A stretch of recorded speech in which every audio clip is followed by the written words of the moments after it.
Vector equation of a sphere. A sphere is very similar to a circle in definition. A circle is defined as a two-dimensional collection of points equidistant from a common centre. And for ease here, we're just going to consider a circle on xy axes. So if the centre is at the origin, like this, every point on this circle is an equal distance from the origin. So we're going to consider a particular point here, Pxy. When I say a particular point, actually it's any point, so it's a general point around there, but we're going to consider just this point to start with. This radius is r, and we'll form a right-angled triangle here. Should be clear that this distance is x, this distance is y, that's why it's at xy, and therefore the equation of the circle is that x squared plus y squared equals r squared. Now let's consider a centre at the point AB. So here's AB, that's going to be our centre, and here's the circle. Every point on the circumference is an equal distance from AB. So let's consider this general point, any point on the circumference.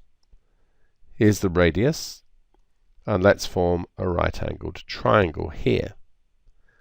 Looking at the y-coordinates, this one's y, this one's b, so this distance is y minus b. If we look at the x-coordinates, x and a, this distance must be x minus a.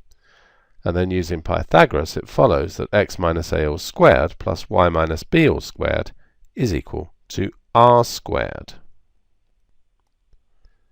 Well, a sphere has the same definition, i.e. it's a set of points that are all the same distance from a particular point. Only now we're in 3D. So it follows that the equation of a sphere is very similar to the equation of a circle, since they've got similar definitions. The Cartesian equation for a sphere centered at the origin with radius a is x squared plus y squared plus z squared equals a squared. I'm using a for the radius here. So all we've done is add the z squared to the circle definition, so we just got the extra direction.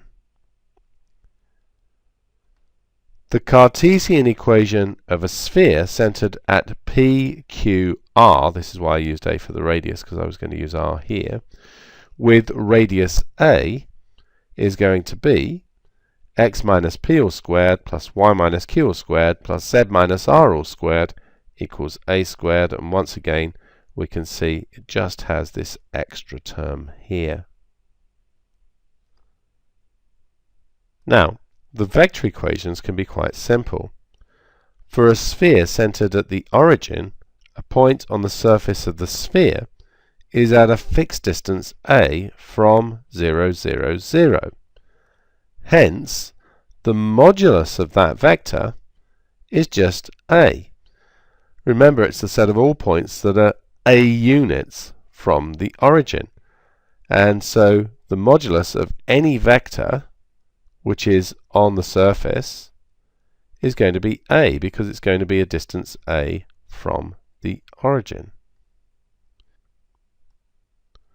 If the centre is at a point with position vector d, then all the points on the surface are a fixed distance a from d, and therefore the distance of a general point on the surface from d is a.